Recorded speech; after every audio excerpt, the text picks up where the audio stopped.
बस मैं हूं और आप हो। और मानो, जब आपके लबों पे मुस्कुराहट आए ना, तो वो फोर्स ना हो, दिल से हो। हैरत होती है मुझे ज़ैन, इतना सब कुछ करने के बावजूद कोई एक्सपेक्ट भी कैसे करते हैं कि मैं उनके घर उनके पास आ जाऊंगी। ये नई जिंदगी की शुरुआत उनके घर से रुखसत होके करूंगी। हो सकता है कि उन्हें अपनी गलती का एहसास हो गया हो, पछतावे उनका पीछा ना छोड़ रहे हो। कौन सी गलती ज़ैन?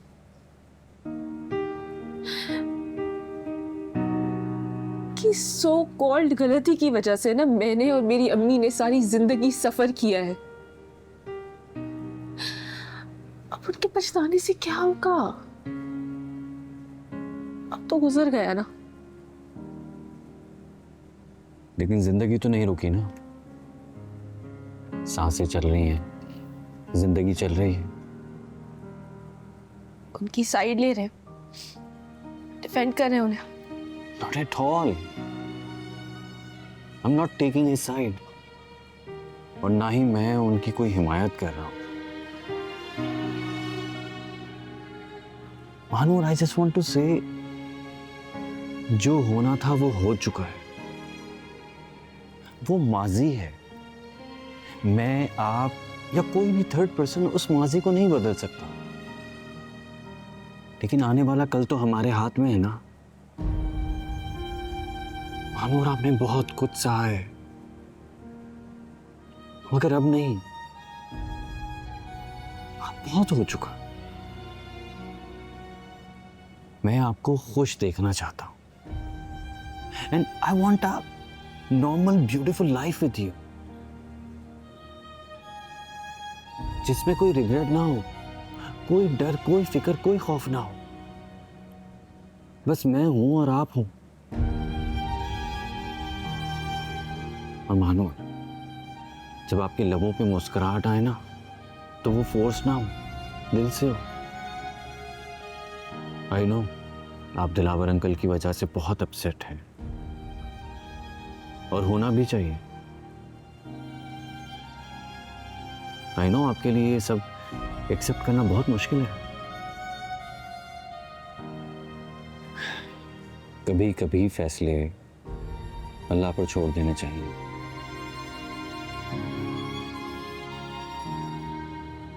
क्योंकि वो जो अल्लाह है ना,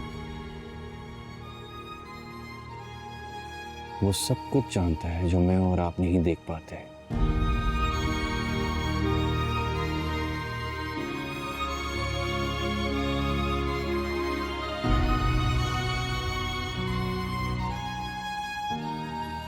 दिलावर अंकल के लिए इससे बड़ी सजा और क्या होगी कि वो खुद को जिस औरत का गुनाहगार समझते हैं, वो औरत इस दुनिया से उनकी आंखों के सामने चली गई।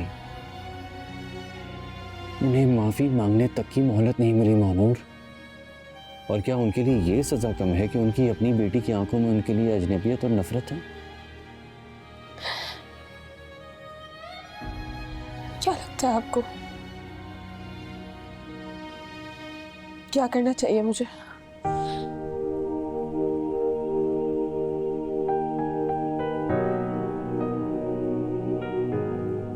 मानूर, फैसला आपका ही होगा, लेकिन मैं इतना जानता हूं कि आपकी अम्मी ने आपको नफरत करना, बदला लेना नहीं सिखाया। से बदला नहीं ले रही हूँ, लेकिन उनसे नफरत ना करना मेरे बस में नहीं है।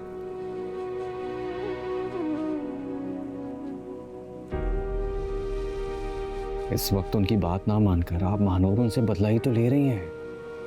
और मैं जानता हूं कि आप खुद अजियत में हैं, अंदर से सुकून में नहीं हैं आप। और मैं जानता हूं मेरी मानूर का दिल कितना मासूम है। अरे वो तो अपने किसी दुश्मन को भी तकलीफ में नहीं देख सकती, फिर दिलावर अंकल, उनसे तो खून का रिश्ता है। मानूर, अपना इंसाफ, अल्लाह की ज़ात पर छोड़ दें। यकीन करें, उससे बेहतरीन इंसाफ कोई नहीं कर सकता, कोई नहीं।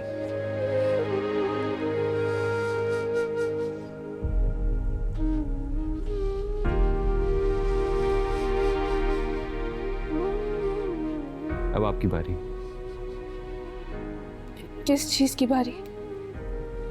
मुझे मोटिवेट करने की। किस बात की मोटिवेशन? अरे यार, मैं मैदान जंग में जा रहा हूं।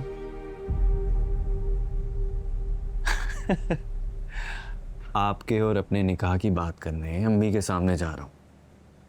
एक महाज होगा वो, मैदान जंग, सर पे कफन बांध के जा रहा हूं मैं। आई एम सॉरी, मुझे नहीं लगता मेरी कोई भी मोटिवेशन आपकी किसी काम आएगी। क्यों? क्योंकि वो मदीहा आंटी है। उनका गुस्सा बहुत खतरनाक है, मैं देख चुकी हूँ। ओके भाई, वाह, अभी तो शादी भी नहीं हुई और आपने अभी से अपनी सास की बुराइयां शुरू कर दी। ऐसा बिल्कुल नहीं होगा भाई। I am a mama's boy, अपनी अम्मी की बुराई नहीं सुन सकता मैं। तो ये आपने मुझे पहले क्यों नहीं बताया? अब तो मुझे अपना फैसला रीथिंक करना पड़ेगा ना। हो ही नहीं सकता, नो चांस। अब तो फैसला हो चुका है भाई। अब आपकी किस्मत में ये मामाज बॉय लिख दिया गया है, वापसी का कोई रास्ता नहीं है। So just bear with it.